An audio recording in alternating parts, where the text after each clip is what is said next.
Hi అండి, welcome to my channel. ఈ వీడియోలో క్రిస్మస్ స్పెషల్ ఇంకా న్యూ ఇయర్ స్పెషల్గా ప్లమ్ కేక్ని ఎలా చేసుకోవాలో చూపిస్తాను. ఈజీ ప్రాసెస్లో చేసి చూపిస్తాను, చూసేయండి.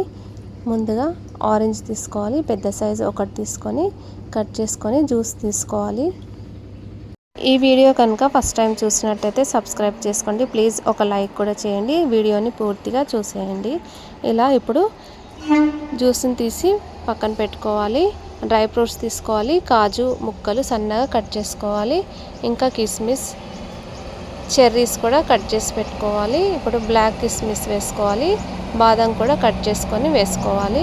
2 స్పూన్స్ పుచ్చగింజలు కూడా వేసేసుకోవాలి. ఇప్పుడు ఆరెంజ్ జ్యూస్ని వేసుకొని 1 అవర్ పాటు నానబెట్టేసుకోవాలి, పక్కన పెట్టేసుకొని. ఇప్పుడు దాల్చిన చెక్క 1 ఇంచు, 3 ఇలాచీలు, 2 లవంగాలు గ్రైండ్ చేసుకోవాలి. తర్వాత స్టవ్ వెలిగించుకొని ప్యాన్ పెట్టుకొని 2 స్పూన్స్ వరకు షుగర్ని వేసుకొని క్యారమిల్ తయారు చేసుకోవాలి. మంచి ఫ్లేవర్ వస్తుంది క్యారమిల్తో, ఇంకా కలర్ కూడా వస్తుంది, లైట్ చేదు కూడా వస్తుంది. ప్లమ్ కేక్కి అలా చేదుగా తీయగా ఉంటే టేస్ట్ బాగుంటుంది. చూడండి, బ్రౌన్ కలర్ వచ్చేసింది. ఇంకొంచెం దగ్గరికి అయిన తర్వాత 1/2 కప్పు వాటర్ పోసేసుకోవాలి. ఇలా దగ్గరకు అయిన తర్వాత ఇప్పుడు 1/2 కప్పు వాటర్ పోసుకొని కలిపేసుకోవాలి. ఇప్పుడు స్టవ్ పై నుంచి దించేసుకోవాలి. కేక్ బ్యాటర్ని ఇప్పుడు కలిపేసుకుందాం. 2 ఎగ్స్ పగలగొట్టుకొని ఒక పెద్ద బౌల్లో వేసేసుకోవాలి. 1/2 స్పూన్ వరకు వెనిలా ఎసెన్స్ వేసుకోవాలి. షుగర్ పౌడర్ 1 కప్పు వేసుకోవాలి. వేసుకొని బాగా మెల్ట్ అయ్యే వరకు కలుపుకోవాలి. వీడియోని మొత్తం చూసి ఒక లైక్ చేయండి. ఇప్పుడు ఆయిల్ వేసుకోవాలి, మంచి నూనె వేసుకోవాలి. 1/2 కప్పు వరకు మంచి నూనెను వేసుకొని ఇప్పుడు 1/2 కప్పు పాలు పోసుకోవాలి. ఇప్పుడు క్యారమిల్ చేసుకున్నాం కదా, అది కూడా వేసుకోవాలి. 2 టేబుల్ స్పూన్ల వరకు వేసుకొని బాగా కలిపేసుకోవాలి. 1 కప్పు నిండుగా 1 కప్పు మైదా పిండి తీసుకోవాలి. ఇలా జల్లట్లో వేసుకొని ఇప్పుడు కోకో పౌడర్ 2 స్పూన్స్ వేసుకోవాలి. దాల్చిన చెక్క, లవంగా, ఇలాచీల పొడిని కూడా వేసుకోవాలి. వంట సోడాని 1/2 స్పూను, 1 స్పూను బేకింగ్ పౌడర్ వేసుకొని ఇలా జల్లించుకోవాలి. ఇలా జల్లించుకున్న తర్వాత కలుపుకోవాలి. ఇలా నేను చూపించిన విధంగా కలుపుకోవాలి. ఇప్పుడు బాగా కలుపుకున్న తర్వాత ఆరెంజ్ జ్యూస్లో నానబెట్టుకున్న డ్రై ఫ్రూట్స్ని వేసుకొని కలిపేసుకోవాలి.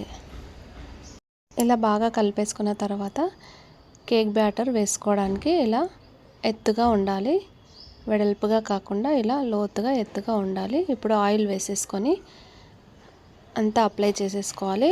ఆయిల్ కాకుండా బటర్ పేపర్నైనా వేసుకోవచ్చు. కొంచెం మైదా పిండిని వేసుకోవాలి. వేసుకొని బౌల్ మొత్తం అప్లై చేసుకోవాలి. ఇలా చేసుకున్న తర్వాత ఇప్పుడు కేక్ బ్యాటర్లో టూటీ ఫ్రూటీని కూడా వేసుకొని కలిపేసుకోవాలి. ఇప్పుడు కేక్ బ్యాటర్ని ఈ బౌల్లోకి వేసేసుకోవాలి. వేసుకొని టూటీ ఫ్రూటీ వేసుకోవాలి, కాజుని, చెర్రీస్ని, బాదాం, డ్రై ఫ్రూట్స్ మొత్తం వేసేసుకోవాలి. మళ్ళీ పైనుంచి బేకరీ స్టైల్లో కేక్ని ఇంట్లోనే ఇలా ఓవెన్ లేకుండా స్టవ్ పైనే తయారు చేసుకోవచ్చు. అంతే టేస్ట్తో చేసుకోవచ్చు. ఇప్పుడు స్టవ్ వెలిగించుకొని ఒక పెద్దది ఏదైనా గిన్నె పెట్టేసుకొని సాల్ట్ వేసుకోవాలి. వేసుకొని 5 మినిట్స్ వేడి చేసుకోవాలి. అలా వేడైన తర్వాత ఈ కేక్ బ్యాటర్ని పెట్టేసుకోవాలి. పెట్టుకొని 45-50 మినిట్స్ లో ఫ్లేమ్లో ఉడికించుకోవాలి. చూడండి, నేను నైఫ్ పెట్టి చూశాను, అంటుకుంటుంది కాబట్టి ఇంకో 5 నిమిషాలు పెట్టి తర్వాత తీసేసుకోవాలి. ఇప్పుడు చూడండి, ఇలా డెకరేట్ చేసుకోవచ్చు. చేసుకొని ఇప్పుడు నేను చూపిస్తాను. స్పాంజ్లా మెత్తగా బాగా కుక్ అయిపోయింది. అంతేనండి, న్యూ ఇయర్కి, క్రిస్మస్కి ప్లమ్ కేక్ ఇంట్లోనే స్టవ్ పైనే తయారు చేసుకోవచ్చు. ఈ వీడియో నచ్చినట్టయితే లైక్ చేయండి, షేర్ చేయండి, సబ్స్క్రైబ్ చేసుకోండి. మీరు ట్రై చేసి ఎలా వచ్చిందో కామెంట్ పెట్టండి, బెల్ ఐకాన్ క్లిక్ చేయండి.